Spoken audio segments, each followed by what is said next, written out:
Hello, my name is Sami Husseini, and today's August 9th, 2026. No.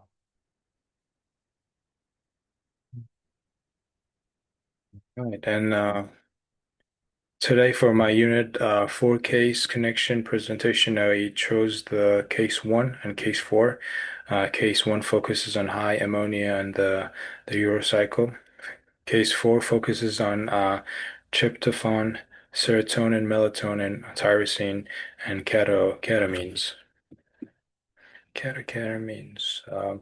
In this presentation, I will discuss two Unit 4 cases.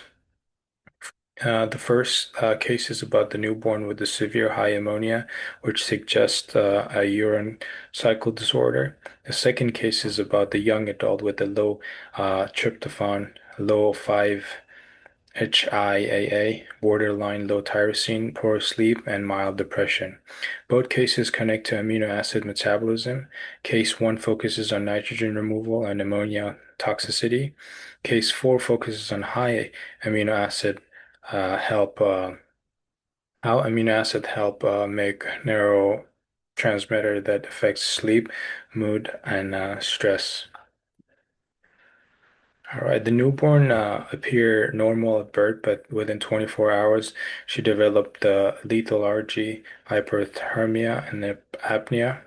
Her ammonia level was very high at 314 micrograms per decimeter, and then it decreased to 600 microgram per decimeter. This is dangerous because ammonia is toxic to the brain, especially in newborns. When amino acid rises this quickly, it suggests that the body is not removing nitrogen properly. The main concern is the urine cycle disorder.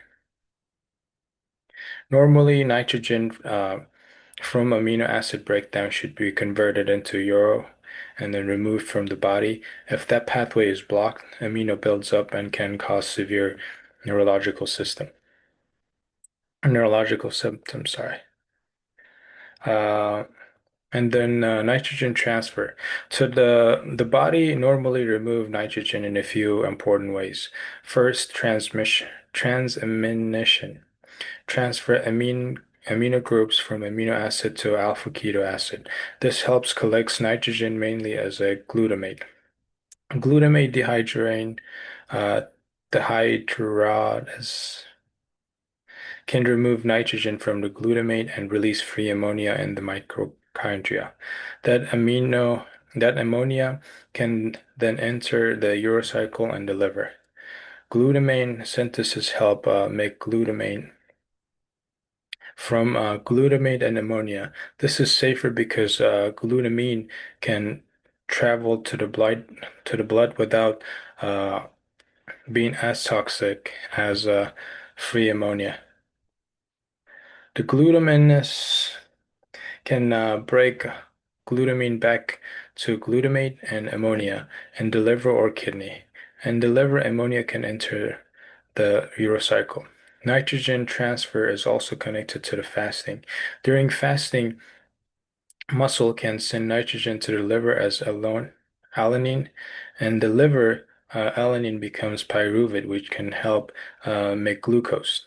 The nitrogen is then sent towards the uh, urocycle. This is called the glucose-alino cycle. And for diagnose, the lab result shows high orthic acid and then low normal citrulline. This pattern points most strongly to OTC deficiency. OTC is an enzyme in the urocycle. Normally, it helps combine carbamylate carbamyl phosphate with the ornithine to make citrulline. When OTC does not work, carbamylophosphate buildup. Some of that extra carbamylophosphate enters another pathway and increase orthic acid. That explains why this patient has high ammonia and high orthic acid. CPC CPS1 deficiency is less likely. CPS1 comes before OTC. in the pathway. If the CP1 did not work, the body would make less carbamyl carbamyl phosphate, so there would not be as much overflow into orthic acid production. Arginine can also become conditionally essential because the urocycle is blocked and might not make enough arginine. In summary, case one is most consistent with the OTC deficiency because of the newborn onset and very high ammonia, high orthic acid, and then also low normal citrulline.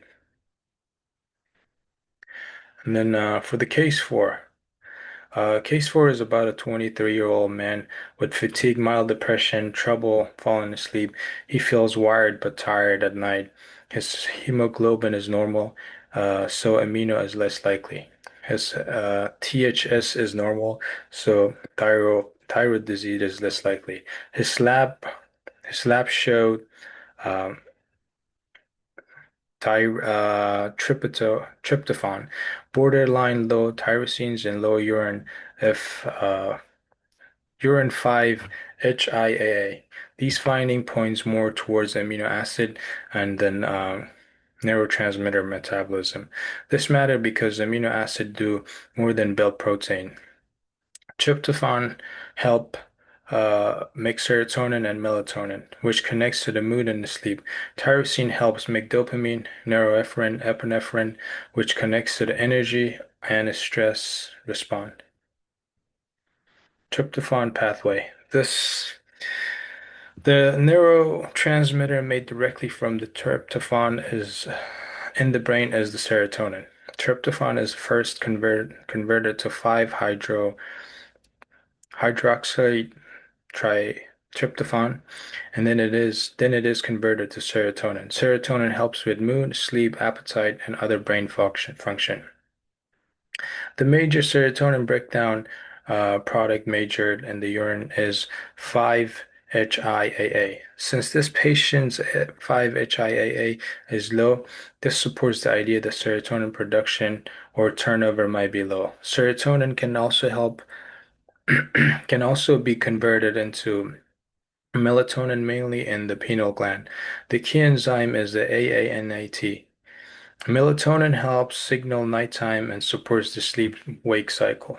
Because this patient has low tryptophan, he might less he might make less serotonin and possibly has less melatonin. This could contribute to depressed mood and difficulty falling asleep. A vegan diet could contribute if it is not well planned. Vegan diet can provide enough tryptophan, but the person needs enough total protein and the tryptophan-rich food like soy, legumes, nuts, seeds, and the whole grain. And then the tyrosine pathway. This patient also has a borderline low tyrosine. Tyrosine is used to make catamines, including dopamine, norepinephrine, epinephrine. The pathway is tyrosine, dopamine, norepinephrine, and epinephrine. The first step is done by the tyrosine hydroxylase. Requires BH4. This is important because it is the rate limiting step in the catamine synthesis. Dopamine and norepinephrine can be made in the neurons, and the adrenal medulla.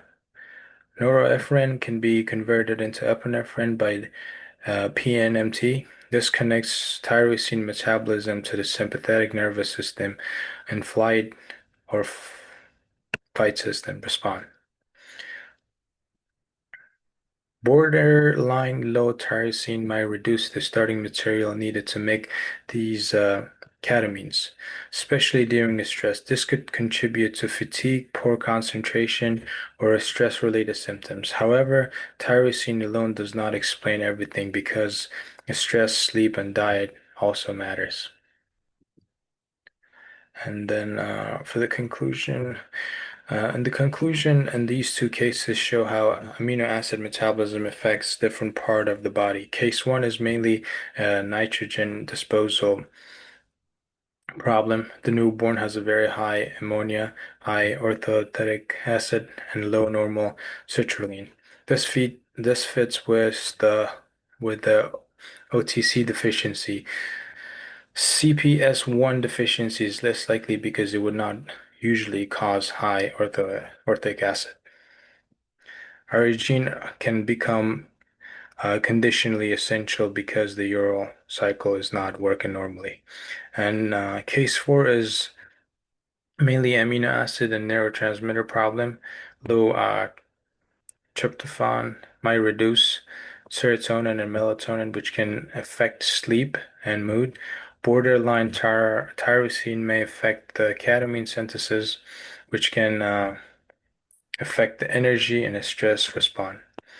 The main key way is that amino acids are not only used to build protein, they also carry nitrogen, support glucose production during fasting, and help make important signaling molecules like serotonin, melatonin, dopamine, epinephrine, and norepinephrine. And then I would also have this would be all my references. Thank you so much for listening, and sorry if I misspell some of these big words. And thank you for listening. Have a good one.